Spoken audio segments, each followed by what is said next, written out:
So doon namin inipon-ipon po yung mga amendments. And that's not a problem, Mr. President, if the committee met afterwards for the committee amendments. Kasi even if you look at the rules, amendment comes after the debate is closed. So lumalabas, baliwala yung 11 days natin na debate eh. So lahat naman ho yan in writing pinapadala ho Mr. sa... Chairman, ulitin ko po ulit. Mr. President, I'm sorry. Wala naman pong problema eh. Ang tanong ko po, nakasulat po ba yan sa maski na sa ang transparency portal na nilabas ninyo kung kanino nang galing yung mga proposal na nilagay sa committee report ng Committee on Finance at sino po yung nag-approve? Having closed the period of interpellation last week, Mr. President, I move that we resume consideration of House Bill number 4058 under Committee Report number 18. This is the 2026 General Appropriations Budget Bill, Mr. President. I so move. Is there any objection? Hearing none, the motion is approved. Consideration of the said measure is now in order. Mr. President, I move to open the period of committee amendments, or rather the period of amendments, and recognize the sponsor, Senator Wing Gatchalian. The chairman of the Finance Committee, Senator Sherwin Gatchalian, is recognized. Thank you, Mr. President. Thank you, Majority Leader. Mr. President, esteemed colleagues, it has been 21 days since we sponsored the proposed national budget for 2026. Over the course of 11 days and almost 90 hours of discussions and debate, we stand here today to open the period of amendments. Every budget cycle is demanding. The long hours and passionate discussions are part of a process that is meant to detect gaps, shore up weaknesses, and correct any inconsistencies in a document that carries real stakes in the lives of our people. Every peso we steward is a promise that government will deliver, that we will do what they will say. We will do what we say and hold ourselves accountable, and that those who serve us will follow through. Mr. President, I move for the adoption of the amendments contained in Committee Report number 18, and that the same be used as reference for individual amendments. For everyone's information, Committee Report number 18 has been uploaded to the Senate Budget Transparency Portal. Further, consistent with the commitment of the Senate for a transparent budget process that aims to restore the people's trust in Congress and the government, all proposed individual amendments shall be read on the floor and submitted for the body's consideration.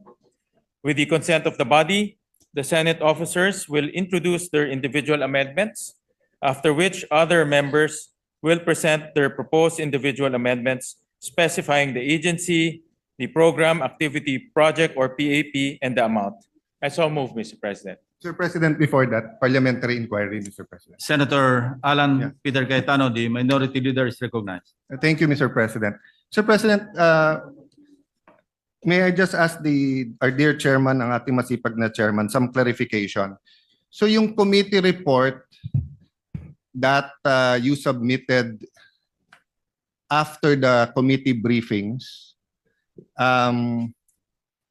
yan ang basis natin today. Correct. Correct Okay. po. And we started, I think, tama ba 11 days tayo nag-interpellation? Tama po. Okay. So are you saying walang amendments after the 11-day interpellation? Meron din po. Meron pong mga amendments din po. No, because I'm a member of the committee, I don't remember a meeting where we discussed the amendments to the committee report. Meron din pong mga amendments na ipropose. Yes. Di ba last day po tayo nag-interpellation Friday? Friday. Oh, Correct. after that, hindi nag-meeting ang committee eh. Hindi po. Hindi po. So sino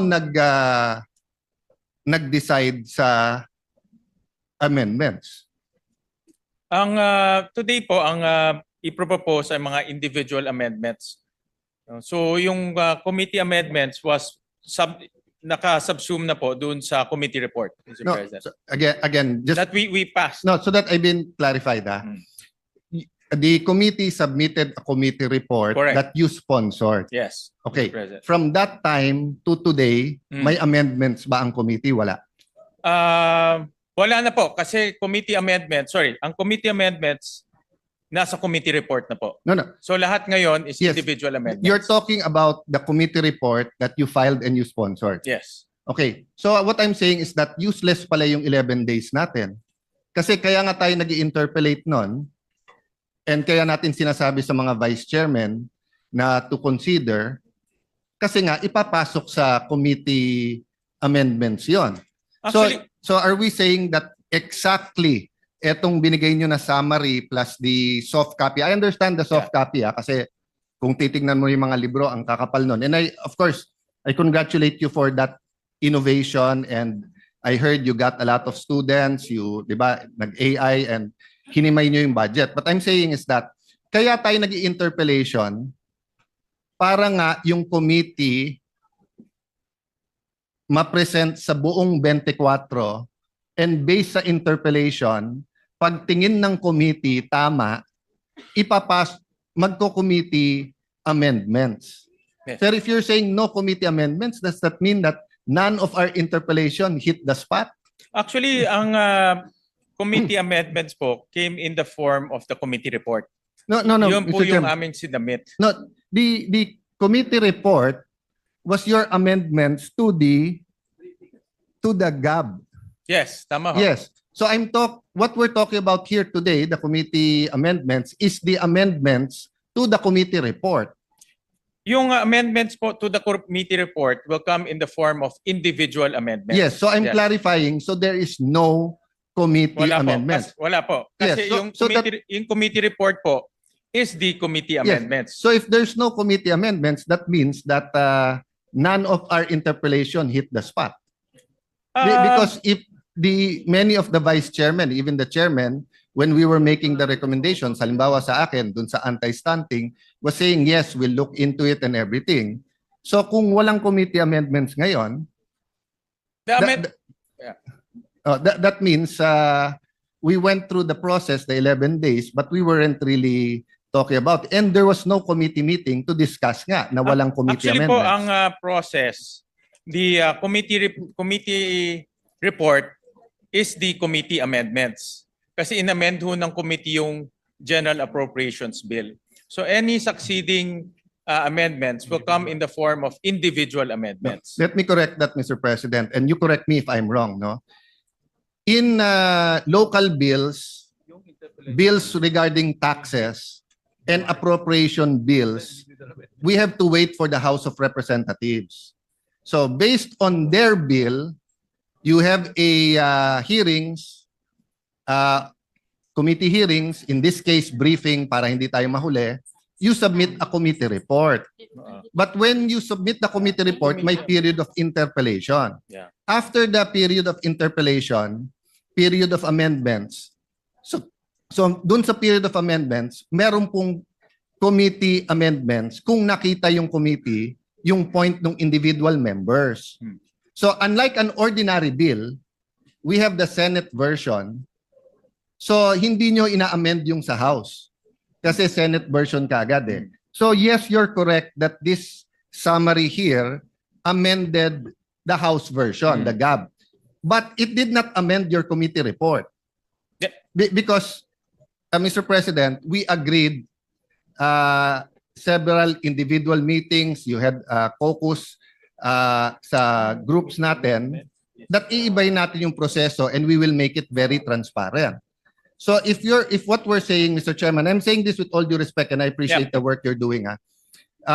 If you're saying now that eto na rin yung amendments from the House, I want to point out that parang baliwala naman yung interpellation. Now, having said that, kung eto na yung sa House, in the spirit of transparency, I'd like to know who moved.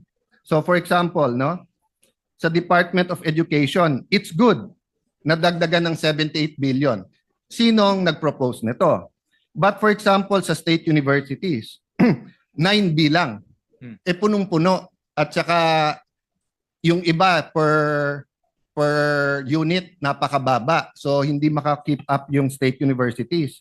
If you look at DNR, nabawasan ang budget ng DNR. That's part of why binabaha tayo. It's not only flood control.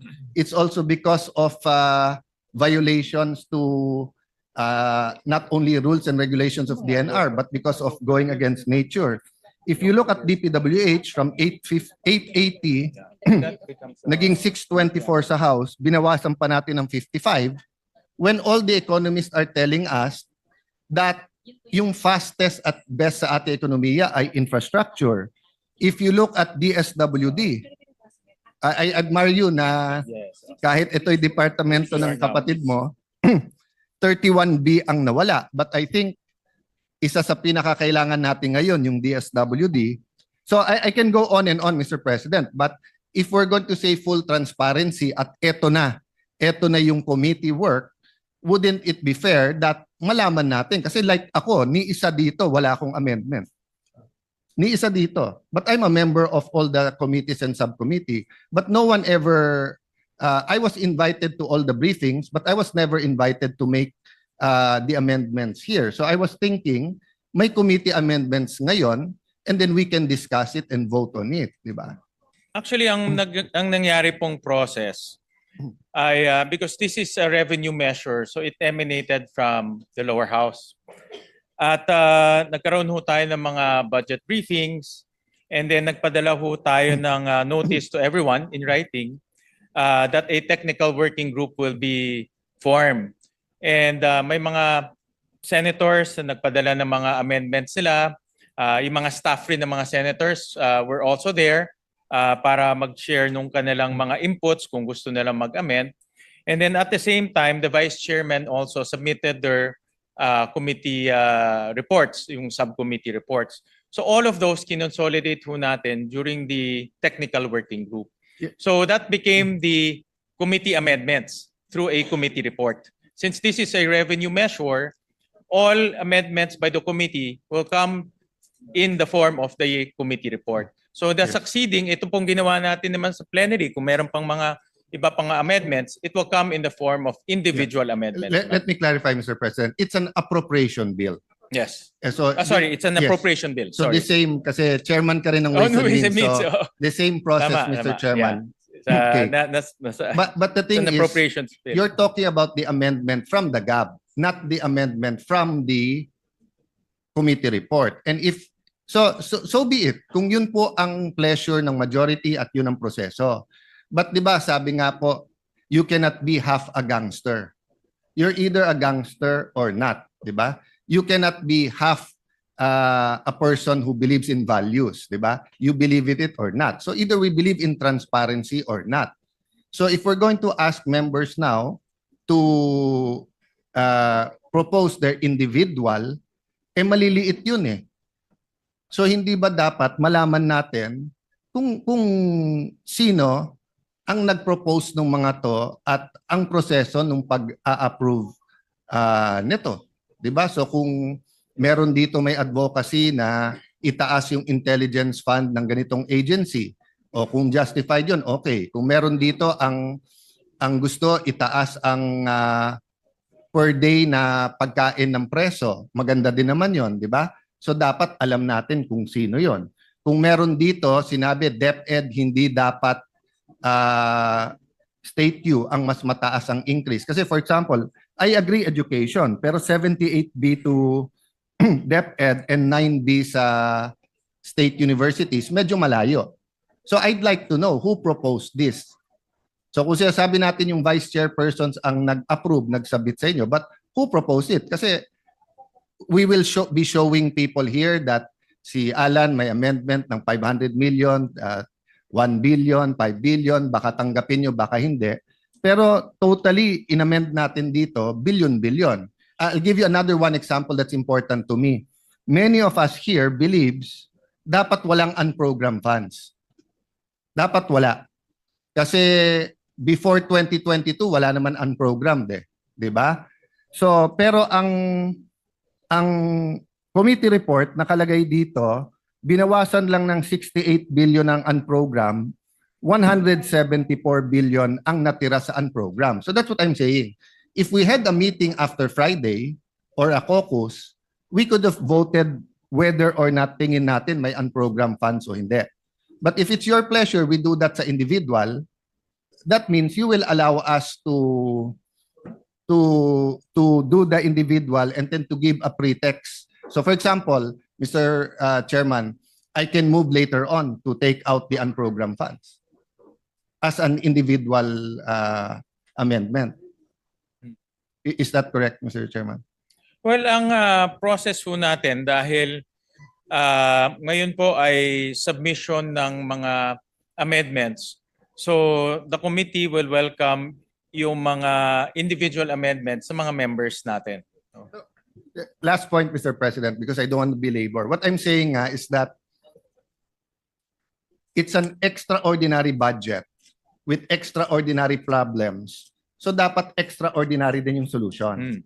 So ang problema, ipapakita natin sa tao yung maliliit natin amendments at kung sino nagpro-propose nito at kung tatanggapin o hindi.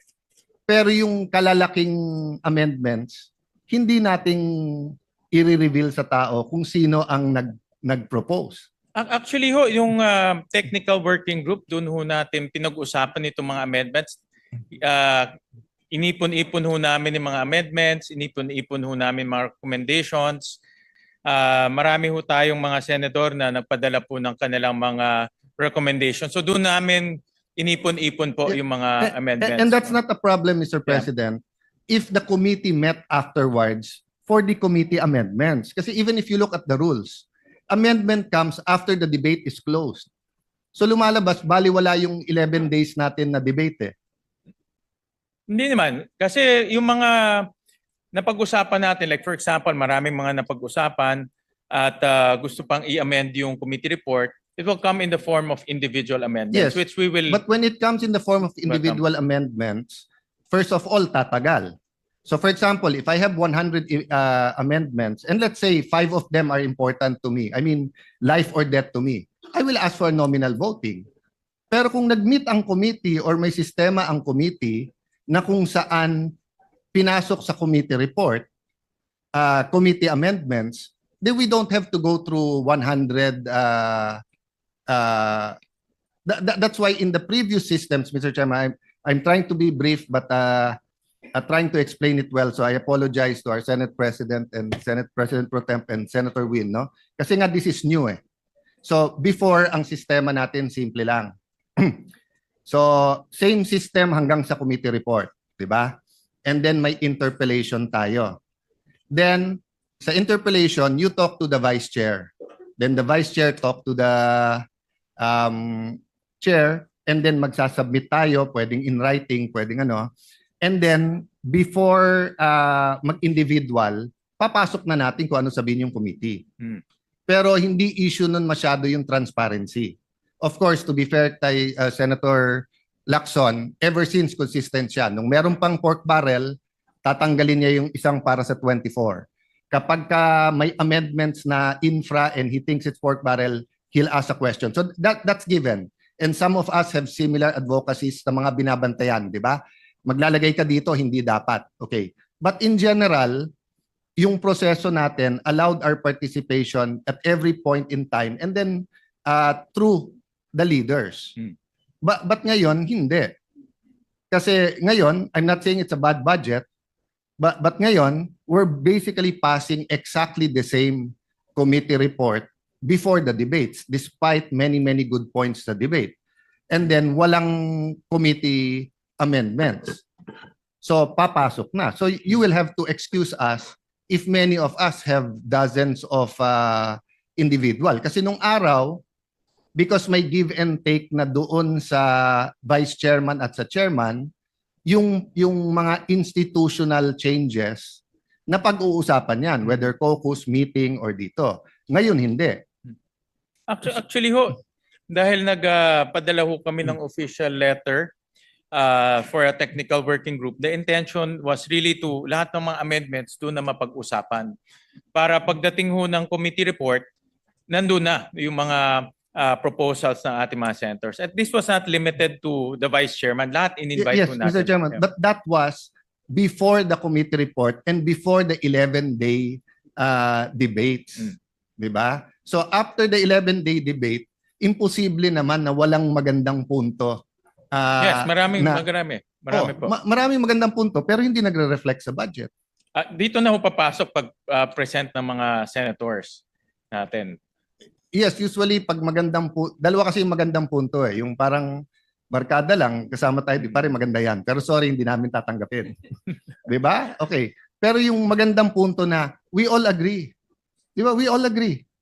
So since we all agree, dapat palitan na yon. But let me yield first to former Senate President. Yes, on the same point daw, may question daw po siya.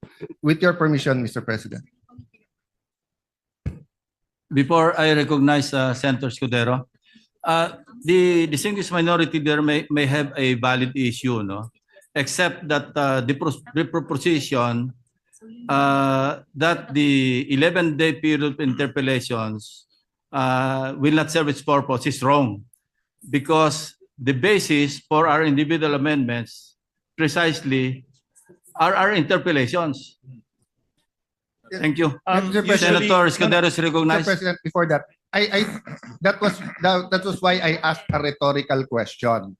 Kasi kung individual lang, we could have gone straight. But that 11-day period, in my view, was to convince the other members na, oh, may consensus tayo dito. And I was hoping, pag may consensus on certain points, yung committee mag-amend. Why, Mr. President? Correct. Kasi pag yung committee nag-amend, malamang hindi matalo yon. Pero pag individual, baka matalo not because hindi maganda, pero saan kukunin yung pera.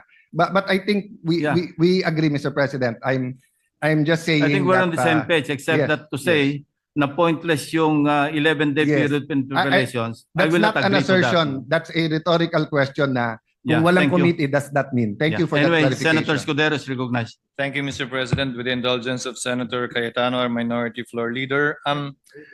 Nakasanayan po kasi natin na kapag may mga punto para mabawasan na yung debate, minsan yung chairman na lang ang nagpo-propose through the period of individual amendments nung mga amendment na pinanukala nung nagdedebate. Pero ngayon, ang proseso na gusto ng ating ginagalangan chairman ng Committee on Finance, lahat padaanin na sa period of individual amendments, doon ipasok at dito niya pagpapasahan kung tatanggapin niya o hindi. Tama po ba? At kung may contention, ayaw niya, pagbobotohan sa plenaryo. Pero ang tanong ko, nagalang-galang na chairman, in the interest of transparency, is it written in any portal who proposed the changes to the HGAB in the committee report? I'll give you an example. Out of the blue, yung Cagayan State University, pinroposa ng 77 million na dagdag. Pero yung katabi niya sa rehiyon na yun, Batanes State College, wala. May I ask, who proposed the 77 million increase? Is that in any of the portals that we have right now? Again, in the interest of transparency. Actually, yung mga proposals, we took into consideration rin yung mga proposals ng mga agencies. Diba, as we always practice, mga agencies po magpapadala ho dito ng mga recommendations, what to increase, what to augment. So we consulted also with our vice chairman, we consulted also with the members through the technical working group. Kaya ho, nag-issue kami ng notice for the technical working group para doon natin mapag-usapan. In fact, si Senator JV was there, Senator Lauren was there, Your Honor, para mapag-usapan. is it your position that all of the proposed increases in the committee report were given by the agencies themselves? Halos lahat po. No. Halos lahat. All or not all? Halos lahat. What Halos about lahat. those that did not come from the agency? Kanino po nanggaling? Sino po ang proponent nun? May mga proponent po na galing po sa mga senators. Sino nga po at sino po ang nagpas? Sino yung proponent at sino yung nagpasya? Dahil yun po ang gagawin natin ngayon sa plenaryo, hindi po ba? Ipopropose sa floor, pagpapasyahan po ninyo. Kung hindi agree, pwedeng pagbotohan. So pwede po bang malaman, nakalagay po ba sa maskinasaang transparency portal na ginawa natin, isa sa mga unang resolusyong pinasa natin, kaugnay sa budget, kung sino nag-propose individually nitong mga ito? Halimbawa po, I'll just pick at random, Your Honor. Yung 1 million increase ng Bureau of Treasury, agency? Proposal? Yan po ay galing po sa unprogrammed funds at inilipat ho natin sa program. Proposal po ba yan ng agency? Proposal ho ng technical working group nung pinag-usapan ho. Ano pong pangalan at address ni TWG? I mean, again, we want transparency, Your Honor, right? So we have to put it on the Yeah. record. Well, The whole changes involved in the committee report is about, according to you, 326 billion. So isn't it just proper and right that we know who the proponents are of these proposals? marami ho kasing mga proposals pinapadala ho sa amin in writing. In iba ho ay tinatry ho natin ma-accommodate by finding sources. So lahat naman ho yan in writing pinapadala ho Mr. sa... Chairman, ulitin ko po ulit. Mr. President, I'm sorry. Wala naman pong problema eh. Ang tanong ko po, nakasulat po ba yan sa maski na saang transparency portal na nilabas ninyo kung kanino nang galing yung mga proposal na nilagay sa committee report ng Committee on Finance at sino po yung nag-approve? Hindi po pwedeng, alam mo yun, committee, Nakuha po. Opo. So again, at random, I presume the increase in the I'm choosing at random, Your Honor, really. The increase in the office of the president. Same agency proposal? Or Agency proposal ho yun. Agency the increase in the OVP? The restoration ho yan sa NEP. In-store ho natin So sa who NEP. proposed that? Did the agency propose that? Actually, may proposal ho si Senator Go doon sa restoration of the NEP. In fact, he proposed to even add more. No, that's the point I'm driving at, Your Honor. Again, given So all the of point, this naman ho, mayroong mga records na pinapadala ho. I agree, Mr. President. Compile naman namin. I agree, Mr. President. But And again, during the technical working group, we go line by line also. Lahat po ng mga items, line by line. And pinag-uusapan ho doon kung sino nag-propose, kung ano pa, kung hindi ho kaya ma-accommodate, ano ho pwedeng i-accommodate. So pinag-uusapan naman ho doon. again, agreed, Mr. President. We have no debate there. The point is, although it's collated, although it's compiled, is it found anywhere? It's in, hindi ho namin in-upload sa portal, if that is the question of His Honor. Yes. So it's not in any portal. But lahat ho yan ay may basis and recorded. Yes. Yes. I'm sure there is. I'm sure there is. Only that it's not in any portal. No, hindi ho. Pero lahat ho yan naman ay recorded. Just to cite a few more examples, which I'm sure are remembered by the good chairperson, yung in-increase po natin sa National Defense Agency proposal. Yes. In fact, 90 billion ho ang request ho nila. All program. Because yung Mayowa nila na-exhaust na ho to 60 billion. Agency proposal through a executive session. I noticed po na yung adjusted NEP sa DPWH, tinanggal na yung flood control. Yes. And still there was change of 38 billion. That's an agency proposal too. Yes. May pinadala ho sila yung CMPD. But admittedly, the CMPD was applied across the board, which is admittedly also might have distortions in the pricing. I admit that. So it's by way of errata, in other words. Magpadala ho sila ng matrix ng CMPD. In fact, ang kanilang total computation is about 60 billion, but we couldn't find the 60 billion. Yung sa Philippine Coast Guard agency proposal, Your Honor? Yes, recommended by Senator JVR Cito. Kulang din yun kasi mas malaki yung... Yes, correct. Malaki yun. 200 plus billion ho yun. Recommended by the vice chairs. And also some senators also recommended themselves. During the Si Senator debates. Ba, maraming recommendation During even the like debates. the vice chairs. Yes, during the debates. I And also remember the that. technical working group. Doon ho sila nag-recommend. As a technical working group. I think just that, Mr. President, Your Honor. Again, for the interest of transparency, if you will be doing that with the individual, we might as well upload somewhere these amendments as contained in the committee report, which amounts to a by far bigger amount. Again, amounting to about 326. Yes, Tama we'll ba? take the suggestion of the former Senate President. Thank you, Mr.